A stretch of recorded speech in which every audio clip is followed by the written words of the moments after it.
সুন্দরবন। সুন্দরবন এখন আর দুর্গম স্থান নয়, এখন খুব সহজেই সুন্দরবনে যাওয়া যায়। ক্যানিং লোকাল ধরুন, শিয়ালদা থেকে ধরে সোজা ক্যানিং স্টেশনে চলে যান, সেখান থেকে ফেরিঘাট অটোতে চলে যান। অটোতে গিয়ে আপনি সুন্দরবনের যে কোনো লঞ্চে আপনি ঘুরে আসুন। তবে সেই লঞ্চগুলো কিন্তু আপনার কোনো সংস্থারই হবে, ব্যক্তিগতভাবে কোনো লঞ্চ আপনাকে নিয়ে যাবে না। এবার সুন্দরবনের কথা বলতে বলতে আমরা ঝড়খালি বলে একটা দ্বীপে এসেছি, এবং সেই দ্বীপে যে কুমির প্রকল্প আছে সেটা আমরা ঘুরে ঘুরে দেখছি। খুবই সুন্দর, চারদিকের দৃশ্য খুব মনোরম, এবং ওখানে নানা রকম জীবজন্তু আছে, তার মধ্যে আপনি বাঘটাকে দেখতে পারবেন, আর কুমির তো আপনি অবশ্যই দেখবেন। আর যখন আপনি জলবিহারে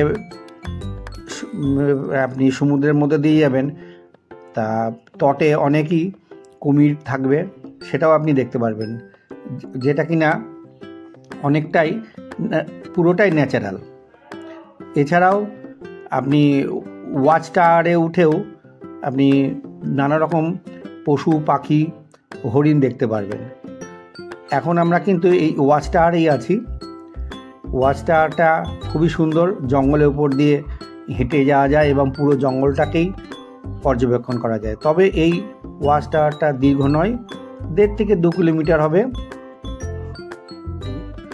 সুন্দরবনে আপনি 3টি দিন খুবই সুন্দরভাবে ঘুরতে পারেন। কি হলো, পুরোটাই সমুদ্রের বুকে লঞ্চ নিয়ে পুরো পরিবার মিলে থাকবেন, এবং সময়ে সময়ে সকালের জলখাবার চলে আসবে, দুপুরের লাঞ্চ চলে আসবে, বিকেলের জলখাবার চলে আসবে, আবার আপনাকে লঞ্চ করে আপনার হোটেলে পৌঁছে দেবে।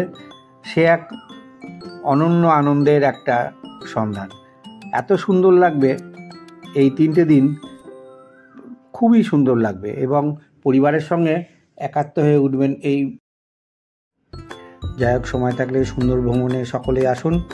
ভিডিওটি শেষ করতে যাচ্ছি, এবং ভিডিওটি ভালো লাগলে অবশ্যই সুন্দরবন যাবেন এবং ঘুরে আসবেন, পরিবারের সঙ্গে বেশ একাত্ম হয়ে কটা দিন খুব সুন্দরভাবে কাটিয়ে দিন।